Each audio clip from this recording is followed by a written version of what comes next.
Hoje falaremos sobre colóides. De maneira geral, os colóides fazem parte das dispersões. A dispersão na química é qualquer disseminação de uma substância ao longo de todo o volume de outra substância. Isso vale para qualquer estado físico da matéria, seja sólido, seja gasoso ou seja um líquido. Nós vamos observar que a partir de agora nós vamos focar um pouco mais nos líquidos, que é o que está mais ao nosso olhar.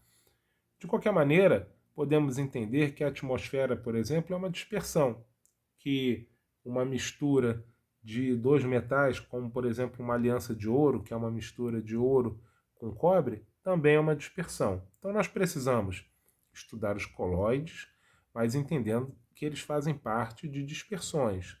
Então, por exemplo, existem tipos de dispersão. Soluções, elas são substâncias que têm um tamanho médio de partícula que é menor do que 1 nanômetro. 1 nanômetro nada mais é do que uma medida, ela é naturalmente muito pequena, ela é 10 elevado a menos 9 do metro, então ela é o milésimo do milionésimo de metro. Então as soluções possuem um diâmetro de partícula, um tamanho médio, menor que de 1 nanômetro. As dispersões coloidais, elas estão entre 1 e 1000 nanômetros, enquanto que as suspensões, chamadas suspensões, estão acima de 1000 nanômetros. Esses são os chamados colóides, né? A dispersão coloidal e as suspensões. Elas são misturas heterogêneas, elas não são misturas homogêneas, de pelo menos duas fases diferentes, com a matéria de uma das fases na forma finamente dividida, sólido, líquido ou gasoso, que nós vamos chamar ela de fase dispersa, misturada com uma fase contínua, que é um sólido, líquido ou gás também, denominada meio de dispersão.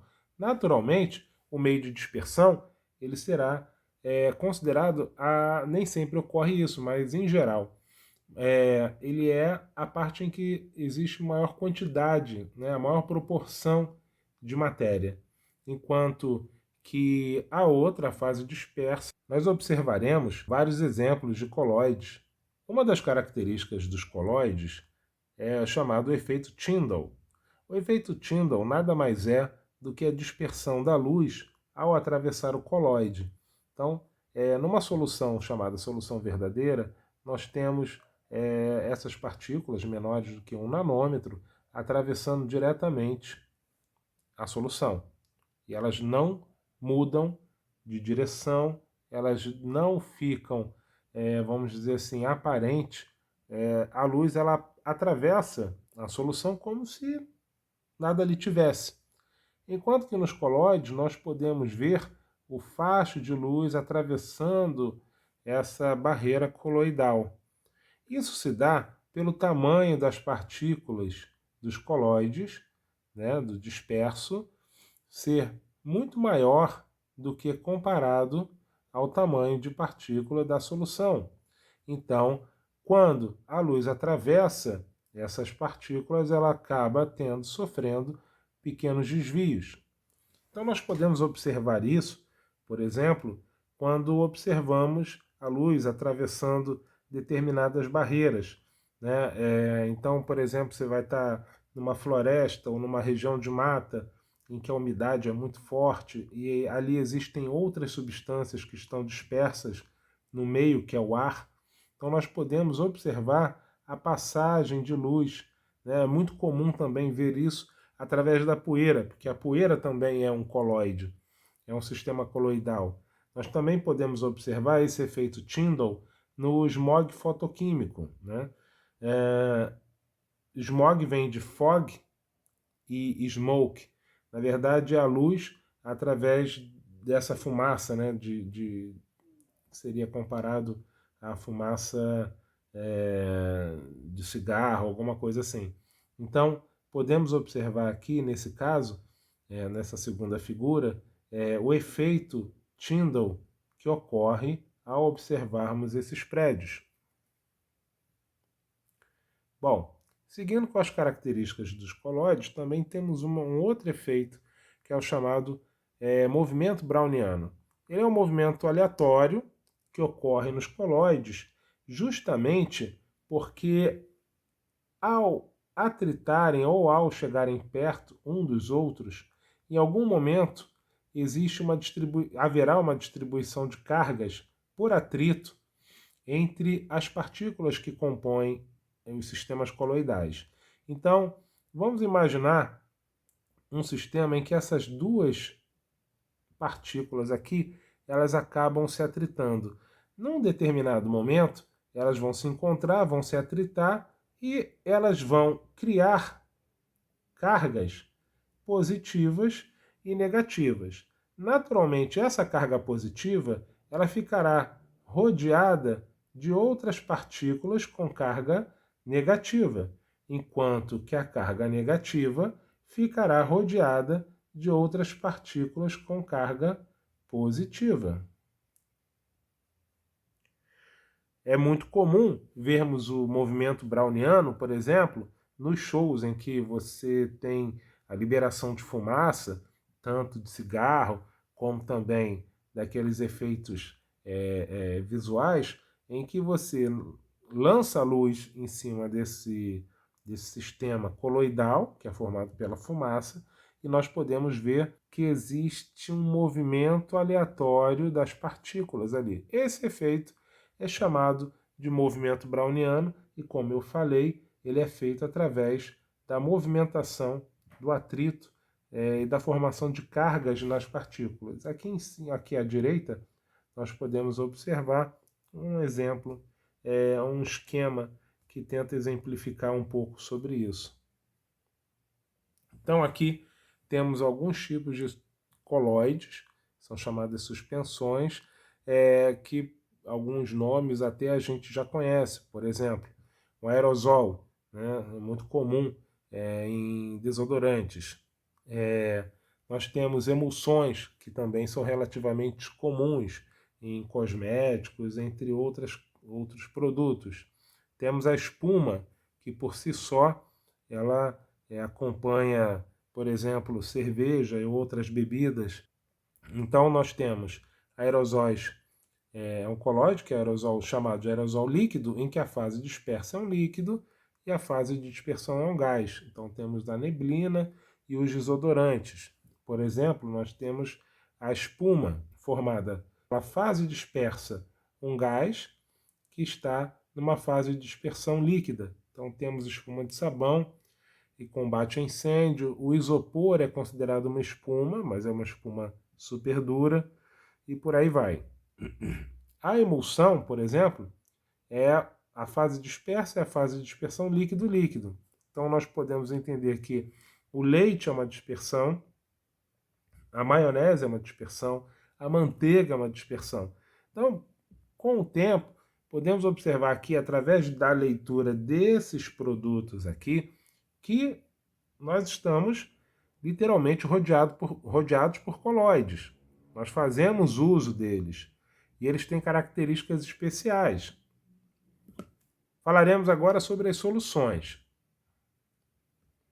Bom, uma solução ela é formada por solvente e soluto.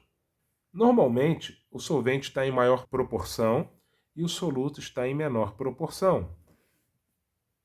As soluções elas podem estar em qualquer estado físico da matéria e elas têm um aspecto homogêneo. Por isso elas são soluções. Cada sistema soluto-solvente tem a sua própria solubilidade em uma dada temperatura. Isso é importantíssimo. A solubilidade de um sistema soluto-solvente ela pode ser alterada pela temperatura. Normalmente, o soluto ele se apresenta em menor proporção, soluto em menor proporção e o solvente em maior proporção. Mas nem sempre isso acontece.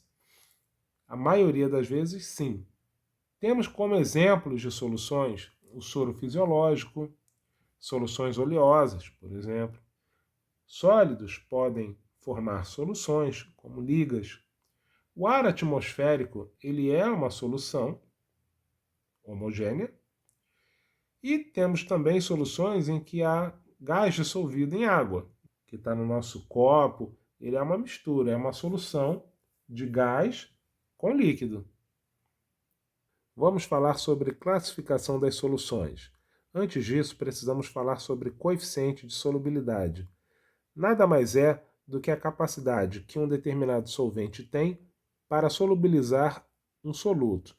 Podemos imaginar aí, num primeiro momento, uma experiência simples. Eu posso ter um copo de água em que eu vou adicionando quantidades de açúcar. Se eu colocar uma quantidade relativamente baixa de açúcar e mexer com uma colher, esse sistema ele vai dissolvente, né, o solvente água, ele vai solubilizar esse açúcar. Eu posso adicionar mais um pouco, posso adicionar mais um pouco. Mas esse sistema ele tem um limite.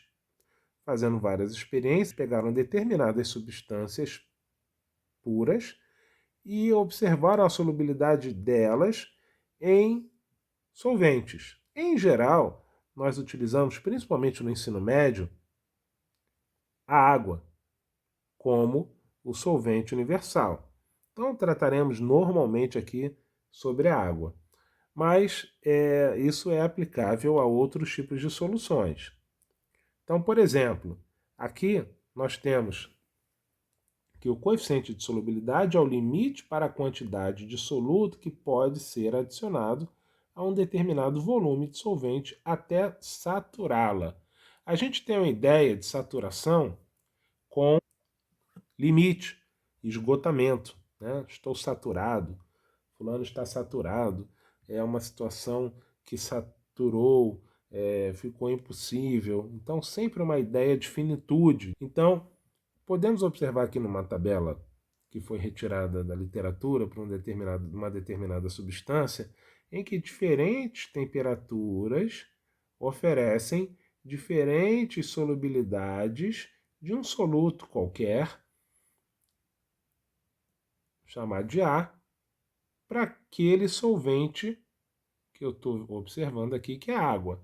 Então, por exemplo, podemos observar que a 20 graus Celsius, o coeficiente de solubilidade é 34 gramas por 100 gramas de água, enquanto que a 60 já é 45,5.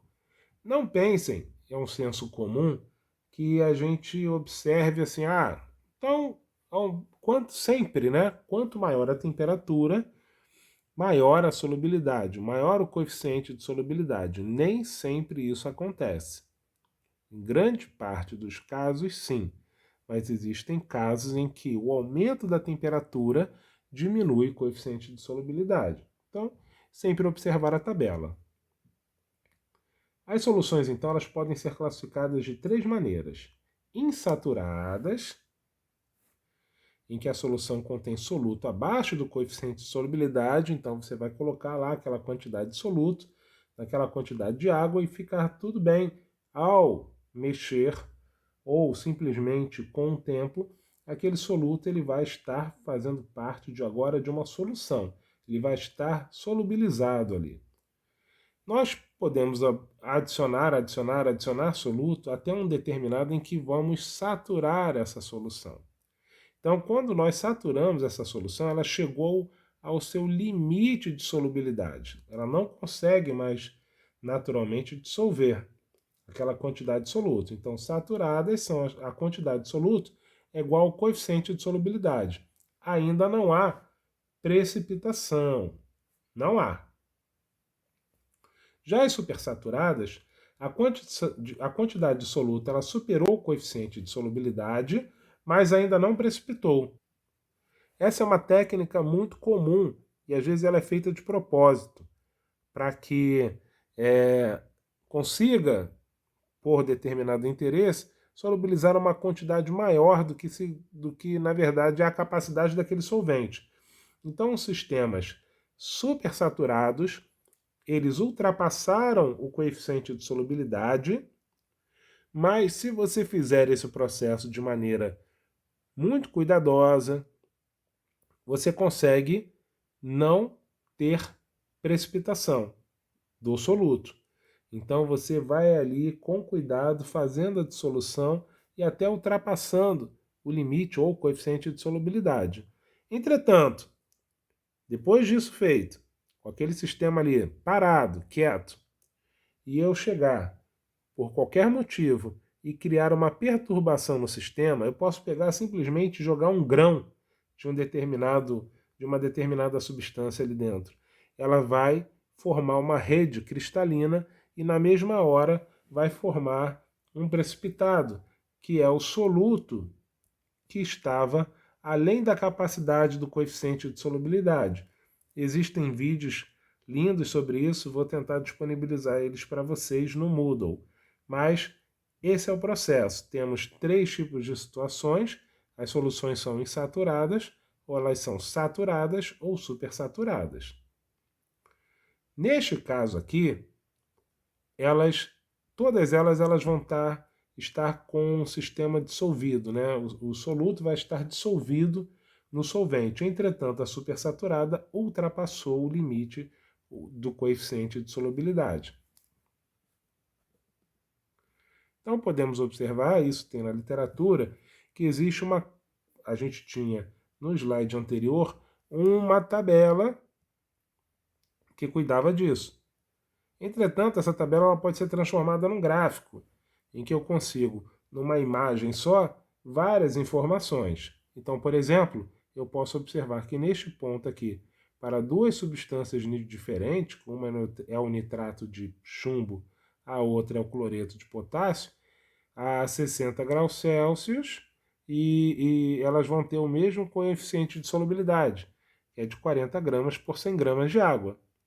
Entretanto, podemos ver que as soluções elas têm comportamentos diferentes conforme a variação de temperatura. Então, podemos observar aqui que essa região na direita, nesse gráfico aqui, essa é a região da solução supersaturada ou instável, ou seja, eu tenho uma dada temperatura e vou colocando, por exemplo, soluto. Eu vou colocando, por exemplo, a 40 graus Celsius, 20 gramas de soluto. Então, eu estou aqui nessa região. Essa região, ela não está saturada, ela está estável.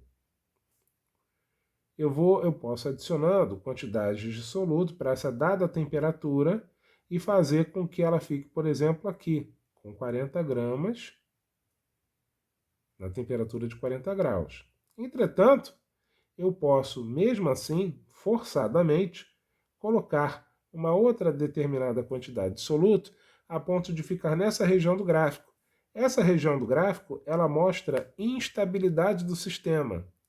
Então eu posso até ter solução ali, vamos dizer, sem corpo, sem nenhum precipitado. Só que essa região aqui é uma região de supersaturação. Então, qualquer perturbação nesse sistema faz com que se tenha sólido precipitado, com qualquer perturbação. Eu também posso forçar um sistema a manter a mesma quantidade e variar a temperatura. Por exemplo, se eu tiver 80 graus Celsius, uma quantidade de 120 graus de um determinado soluto, e eu forçadamente diminuir a temperatura, eu posso cair nessa região aqui, em que eu vou estar numa região de supersaturação. Então, por exemplo, de 80 para 50 graus Celsius, eu passo a ter ali uma região de supersaturação. O que isso pode acontecer de fato? Pode acontecer esse fenômeno aqui. Então, por exemplo, aqui nós temos um sal chamado cloreto de potássio, dissolvido em 30 gramas, 100 gramas de cloreto de potássio em água a 20 graus Celsius. Então, nós temos uma solução não saturada. Chegamos ao ponto de saturação de KCl, ou cloreto de potássio, em que se tem 34 gramas dele dissolvido. Ali, ele está no limite da curva de solubilidade. Entretanto, nessa experiência, adicionou-se 20 gramas de cloreto de potássio. Causou-se uma perturbação no sistema. Então, esse sólido, ele não foi solubilizado. Ele ficou no fundo. Então, nós temos uma região, uma solução que neste ponto aqui ela está saturada, com corpo de fundo, ok? Falaremos agora sobre concentração e diluição das soluções. Vamos falar sobre o preparo de uma solução. Normalmente, num laboratório, um ambiente controlado, nós temos alguns instrumentos que nos ajudam a preparar uma solução. Nós temos, em geral, um aparelho chamado balança analítica. Nós temos esse instrumento que é chamado de balão volumétrico. Vou colocar aqui abreviado. Ele mede quantidade exata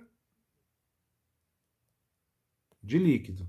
Então, se esse balão volumétrico ele for de 1 litro, ele mede exatamente a partir desse menisco aqui, que esse é um tracejado, quando o solvente chegar naquela altura ali, eu tenho certeza que ali tem 1 litro de solução, não de solvente, de solução.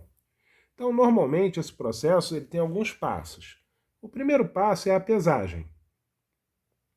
Para produzir uma solução do meu interesse, do interesse do analista, eu tenho que pegar uma determinada quantidade, colocar na balança, porque já foi previamente calculado, eu já sei qual é a solução que eu quero fazer, pego esse sólido e transfiro ele para o balão volumétrico, que é o que está na região 1. Depois, nós temos a transferência de sólido, que vai ocorrer aqui. Geralmente nós colocamos esse aqui nós chamamos de pissete, geralmente contém água, nós esguichamos aqui nessa região para que todo sólido caia ao fundo desse balão volumétrico. Então, feita toda a transferência que nós chamamos de transferência quantitativa, nós temos a situação 2. Todo sólido já desceu pelo balão volumétrico e está lá no fundo, e a gente vai completar ele bem perto do limite aqui do balão volumétrico com o solvente, que geralmente é água. Então nós vamos ter agora, colocamos mais ou menos a metade do volume, vamos dissolver esse sólido. Então, geralmente se usam, ou você agita com a mão, mas geralmente a gente agita com a mão, com cuidado, agita o balão com a mão, e nós vamos ter o sistema 4, que é a da aferição do volume. Então, considera-se aqui que todo sólido já foi dissolvido e temos a aferição do volume, que é aqui que nós chamamos, é um tracejado que nós vamos chamar de menisco. É mais ou menos isso. Nós temos aqui a observação desse pescoço, ele tem um tracejado, eu estou vendo ele em perspectiva. Na verdade, quando a gente olha ele na altura dos olhos, nós vemos esse sistema aqui, mal comparado, e a água vai estar fazendo esse... Vou melhorar aqui. Vou melhorar aqui também. Nós observamos, no momento da aferição do volume, esse gargalo, ele tem um tracejado aqui, como se fosse uma marquinha. Nós observamos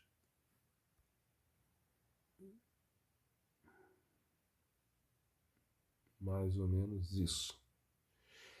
Essa curvatura ela tem uma explicação, mas eu não vou falar sobre ela exatamente agora, porque isso é uma explicação técnica, tem a ver com a aderência, a relação intermolecular, a atração intermolecular entre as moléculas de água e do vidro, que são os silanoides. Então nós vamos ter esse sistema aferido volumetricamente. Então, a partir desses passos simples, de maneira simplificada, nós chegamos a uma solução de concentração conhecida. Primeira noção que a gente tem de cálculo de concentração é o seguinte: a concentração ela é diretamente proporcional à massa do soluto e inversamente proporcional ao volume. Tá? Então significa que para um determinado volume, quanto maior a massa, se eu fixar 1 litro e for colocando maiores massas, 10 gramas, 50 gramas, 100 gramas, nós vamos ter um aumento da concentração. Então, a massa é diretamente proporcional à concentração. E o volume é inversamente proporcional. Ou seja, se eu pegar uma massa lá, qualquer, por exemplo, 50 gramas de um determinado soluto, e olha, eu faço 1 litro disso. Ah, legal, tá? Numa determinada concentração, ok. Vou usar metade desse volume. Significa que ao usar menor volume, nós teremos maior concentração. Então, nós temos essa relação aqui de diretamente proporcional e inversamente proporcional. Então, num primeiro momento, né, nós temos concentração igual a massa sobre volume. Se a massa for 2m, teremos 2c, que é 2 vezes, né, a concentração. Se dobrarmos o volume, nós vamos ter 2v, ou seja, vamos ter meio de concentração. Porque quando eu colocar aqui o dobro de volume, eu tenho a mesma coisa, que é a massa sobre volume, só que multiplicado por meio. Então vai ser C vezes C é igual a meio de massa sobre volume. Então, é isso que ocorre quando você dobra. Então, de maneira prática, se eu tenho lá 1 grama por litro de uma determinada substância para um determinado volume, por exemplo, de 1 litro, se eu utilizar 2 litros dela, para mantendo a mesma massa, a concentração cai à metade. E vamos aqui falar da mesma coisa, só que, né, para a gente poder fazer a fixação melhor desse conteúdo.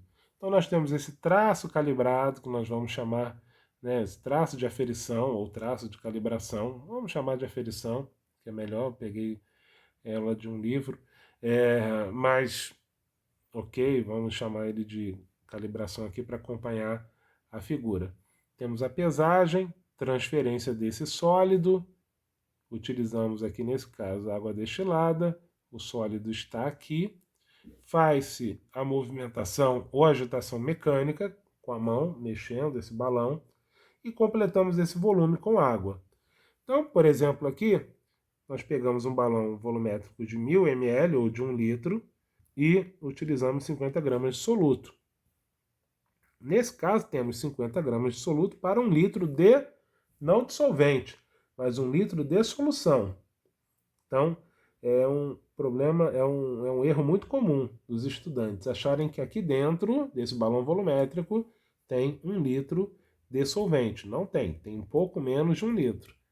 Mas o volume final, esse aqui é o volume da solução, é de 1 litro. Então, teremos aqui um sistema de 50 gramas por litro. Mas a gente também pode pegar esses 50 gramas por litro, e aqui vocês estão reparando que eu estou usando 50 gramas vezes litro a menos 1. É porque, na verdade, é o grama por litro, que ele está elevado a 1, mas eu também posso reescrever isso jogando esse litro para cima. Quando eu jogo esse litro para cima, eu elevo ele a uma potência negativa. Então, se ele está elevado a 1, quando eu jogo ele para cima, para o numerador, ele passa a ser menos 1. Então, é grama vezes litro a menos 1. Então, temos aqui 50 gramas por, também podemos falar assim, 50 gramas por 1000 mililitros, que vai dar o valor de 0,05 gramas por ml. Então, 50 gramas por litro ou 0,05 gramas por ml são as mesmas soluções, só que expressas em unidades diferentes. Então, a gente pode observar, por exemplo, o soro fisiológico. Ele é 0,9% massa por volume. Então, eu tenho uma determinada quantidade de soluto para 100 partes de solução, 100 partes de volume de solução. Então, 0,9% é 0,9 gramas, ou grama, 0,9 grama, por 100 ml de solução. Diferentes volumes vão implicar em diferentes massas. Eu também posso fazer essa continha, que é relativamente simples. Eu falo, olha, tudo bem, eu tenho 0,9 gramas para 100 ml, mas às vezes eu preciso saber qual é a massa que vai estar contida em 1 ml.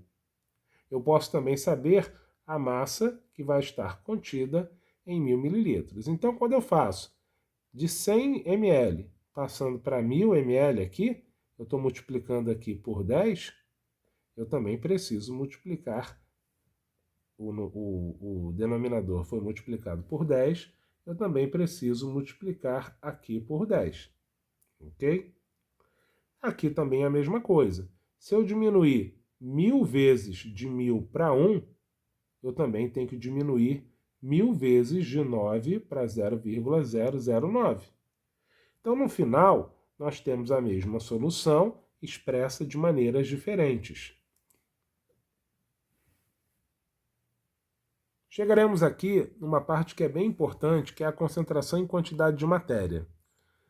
É um nome que a gente, no final, vai dar para concentração em molaridade. A verdade é essa. Só que a quantidade de matéria é porque ela está ligada diretamente ao número de mols. Então, para quem ainda não se tocou, não prestou muita atenção, assim, pô, mas o que é mol? Até hoje eu fico perdido. O mol é a mesma coisa que, por exemplo, uma dúzia. Quando eu falo 1 mol, eu na verdade estou me referindo a um valor aproximado de 6 vezes 10 elevado a 23 átomos, moléculas, substâncias, partículas. O mol é a dúzia. Eu posso, por exemplo, é a dúzia do químico, vamos dizer assim. Eu posso, por exemplo, falar assim, eu quero uma dúzia de bolas de futebol. Todo mundo vai entender que são 12 bolas de futebol. Do mesmo jeito que eu posso falar, eu quero 1 mol de moléculas de, por exemplo, ácido clorídrico. Quando eu desejo separar 1 mol dessas, eu estou, na verdade, separando 6, aproximadamente, 6 vezes 10 a 23. Então a gente vai estar utilizando o Sistema Internacional de Unidades. Isso foi imposto pelo Sistema Internacional de Unidades porque, na verdade, o que a gente precisa ter? Nós precisamos ter a mesma quantidade de matéria, tanto aqui como na China, como na Índia, como na Argentina, como nos Estados Unidos. Foi necessário padronizar, né? Imagina se a gente tivesse diferentes quantidades de matéria, então eu estivesse vendendo, por exemplo, um produto químico ou um produto de beleza. Mas qual é a concentração?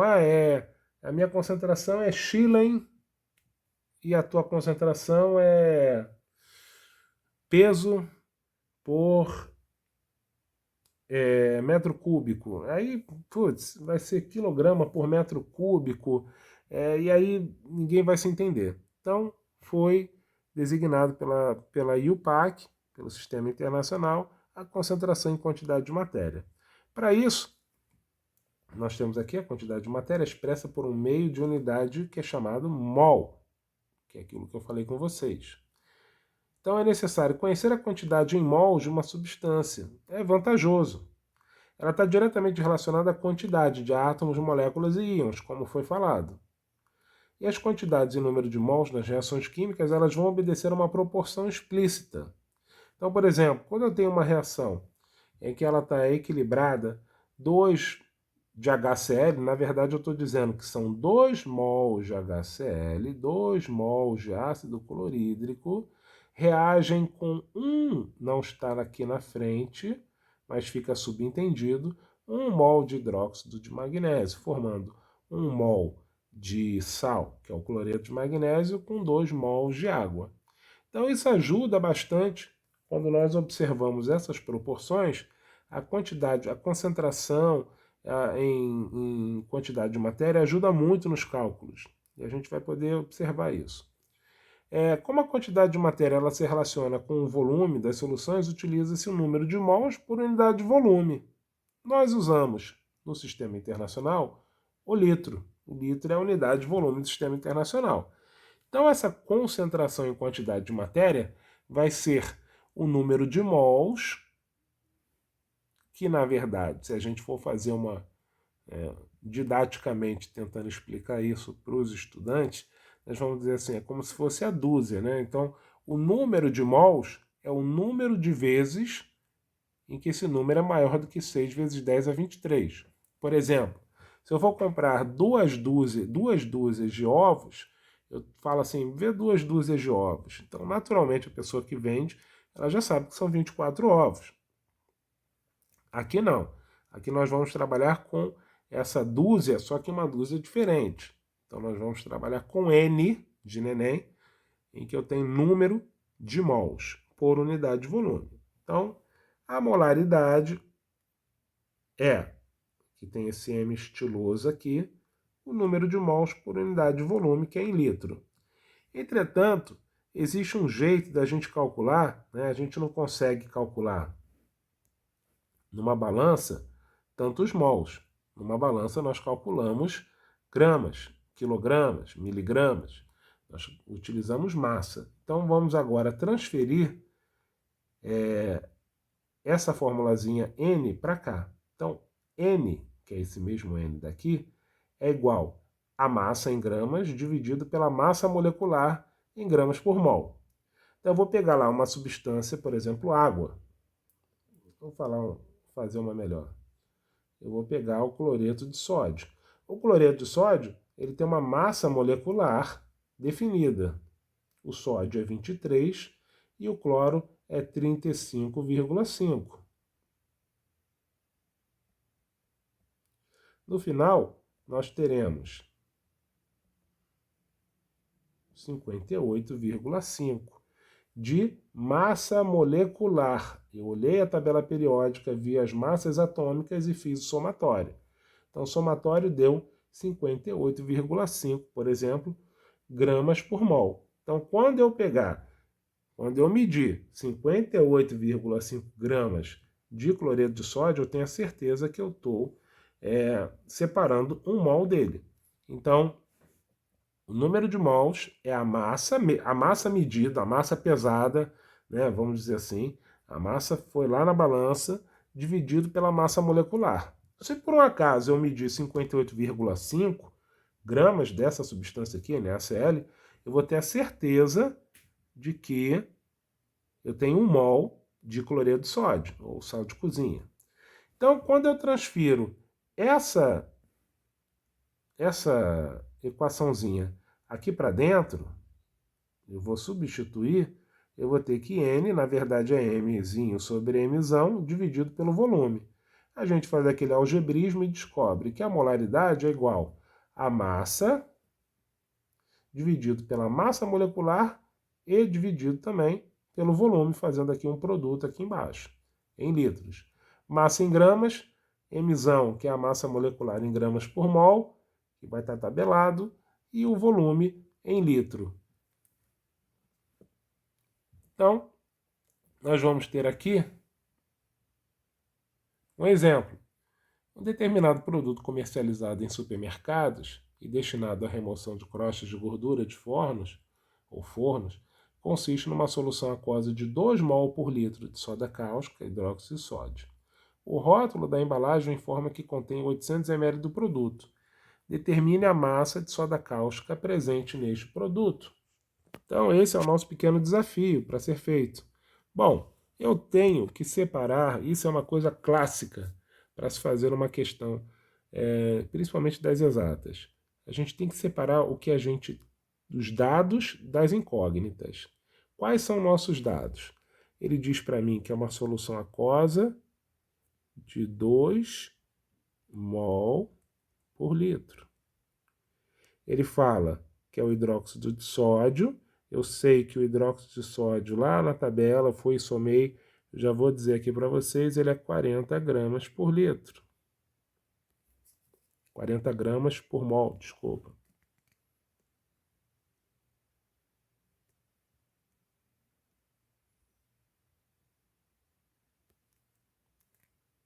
O rótulo da embalagem diz que tem 800 ml de produto. Ele quer saber o quê?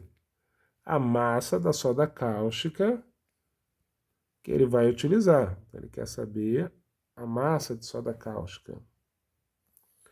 Ótimo. Eu tenho aquela formulazinha, que é MMOLV, né?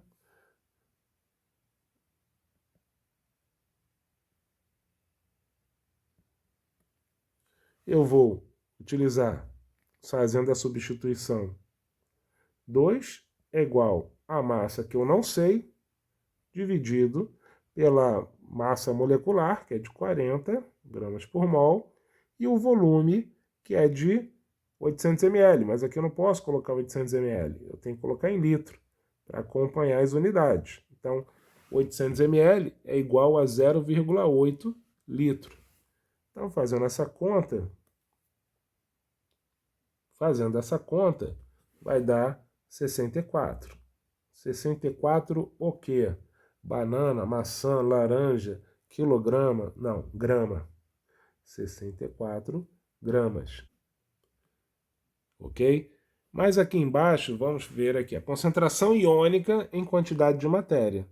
Bom, tem-se aqui nesse exemplo carbonato de sódio em meio aquoso na concentração de 2 mol por litro. Então, eu consigo dizer que 1 mol de carbonato de sódio, ele vai gerar 2 mols, olha aqui o 2, da atomicidade, gerando esse coeficiente estequiométrico aqui. 2 mols de sódio mais 1 mol de carbonato. Então, eu tenho aqui a proporção de 1 mol de bicarbonato de sódio, formando 2 mols de sódio e 1 mol de carbonato. Então, essas proporções são definidas. Para essa solução aqui, que ela está na concentração de 2 mol por litro, eu vou ter 2 mol por litro do bicarbonato. Eu saberei que a concentração de sódio, vou logo adiantando para vocês que uma das formas da gente escrever a palavra concentração é colocar ela entre colchetes. Então, aqui é a concentração de sódio mais dentro desta solução aqui.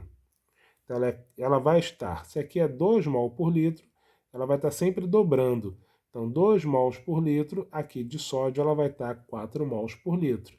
E de carbonato? Ela também vai estar igual ao carbonato de sódio. Então, como aqui é 1, deixa eu voltar. Como aqui nós temos a relação 1 para 1, eu vou ter 2 mols por litro de carbonato de sódio para 2 mol por litro de carbonato. Então, vou colocar aqui. Isso mostra que, apesar dessa solução ter 2 mol por litro, 2 mols por litro de carbonato de sódio, quando eu observo só o sódio, eu tenho uma solução aqui dentro de 4 mol por litro de sódio. Porque, na verdade, nós temos essa dissociação iônica aqui, ó, ocorrendo. Lá dentro, eu não tenho sólido, eu tenho uma solução que está em meio aquoso, que nós podemos observar aqui. Também podemos observar a concentração na forma de porcentagem.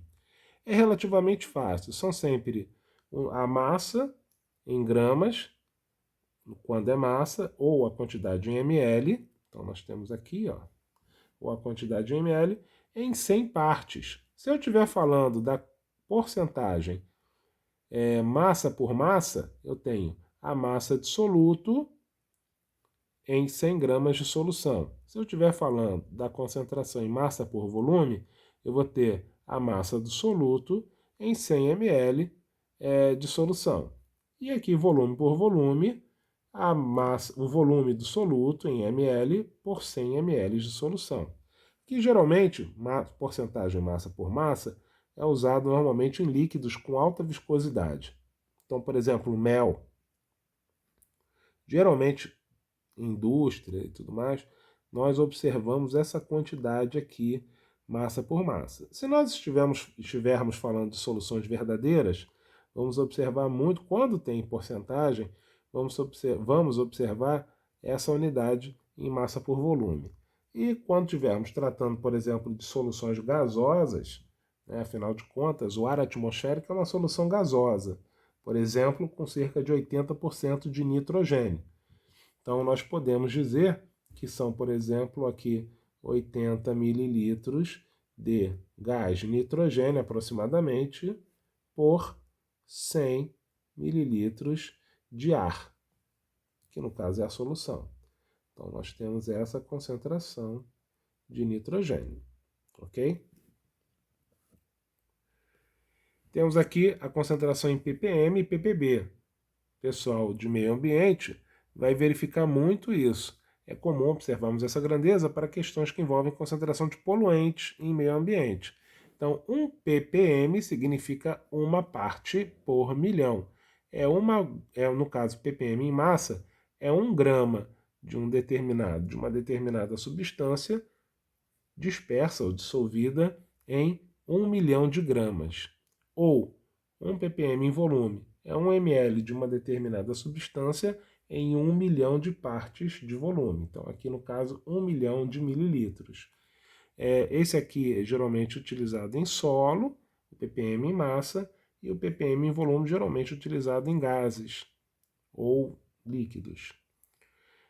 Nós podemos ter outras unidades também. Aí está aqui a observação. Outras unidades de massa e volume também podem ser usadas, desde que respeite a proporção 1 para 1 milhão. Agora vamos falar sobre a diluição das soluções.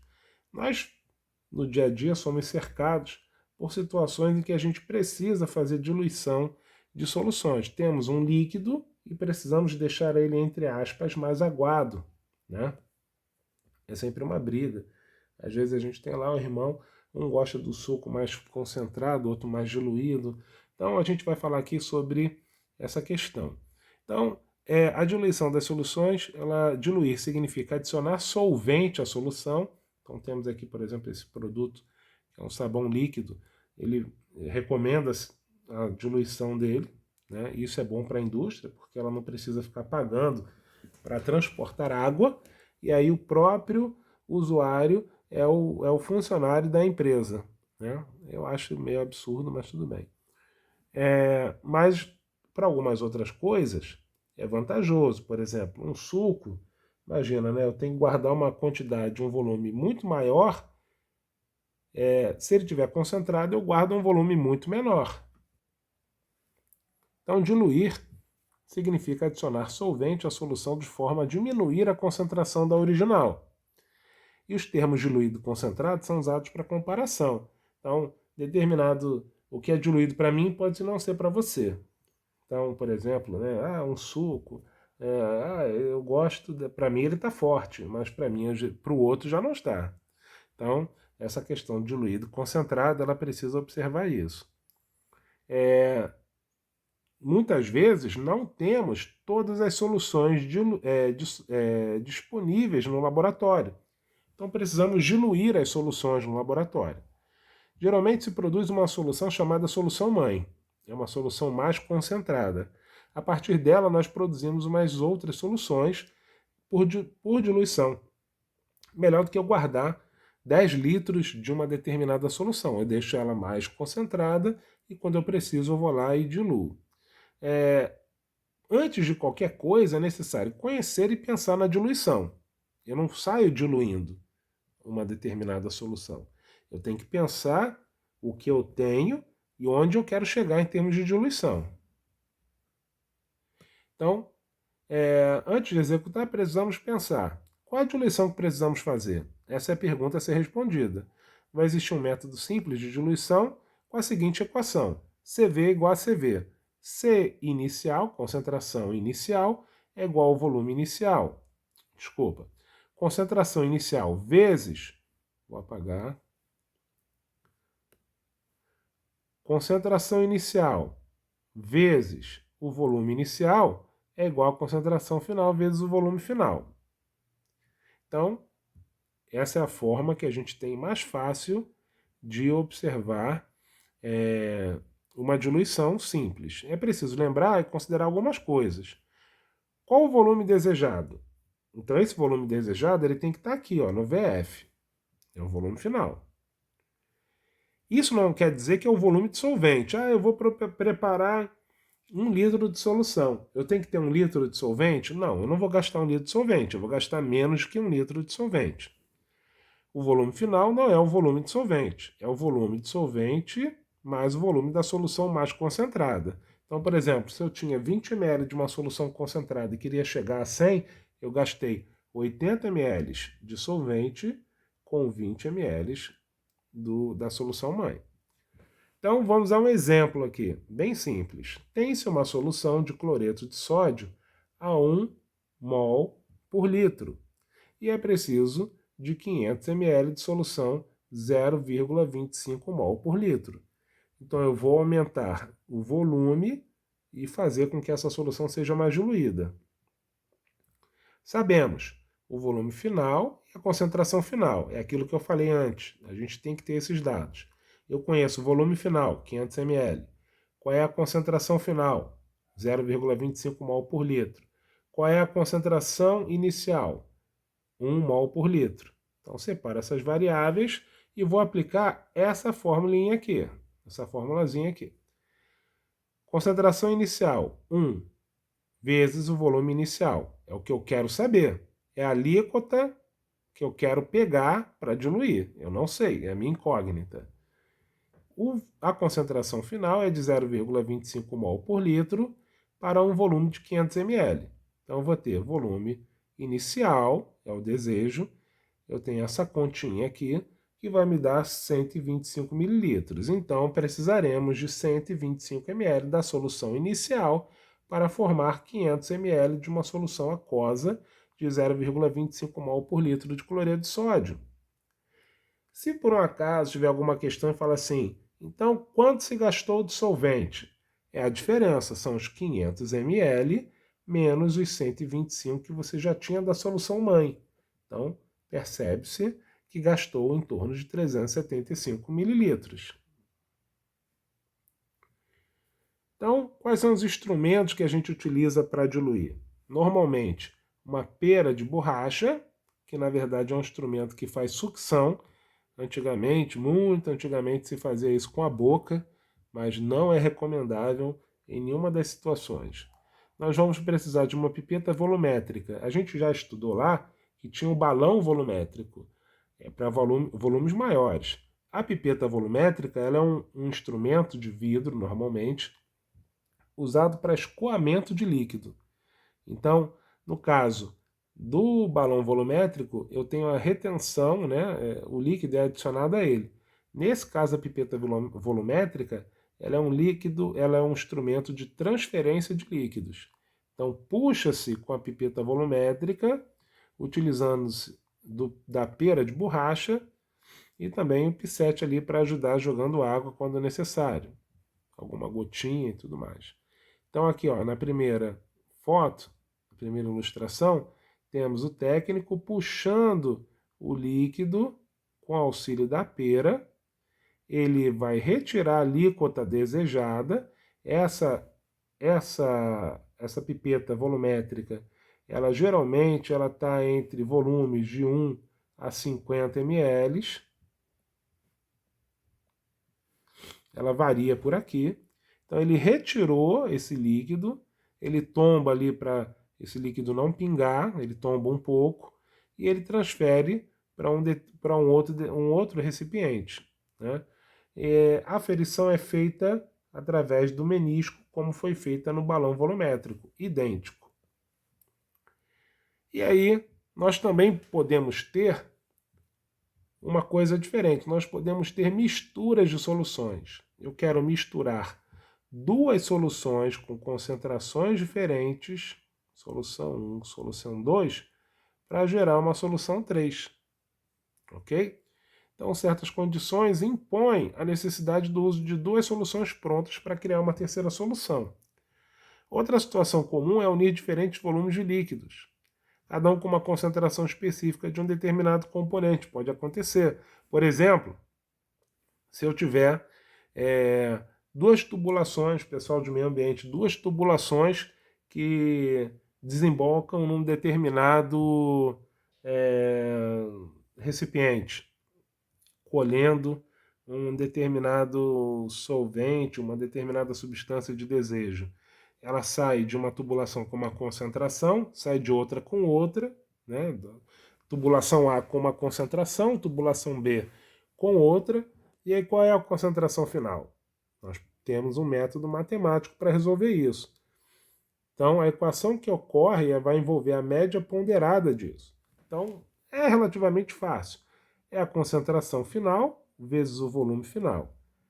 é igual à concentração da solução 1 vezes o volume 1, mais a concentração 2 do volume 2.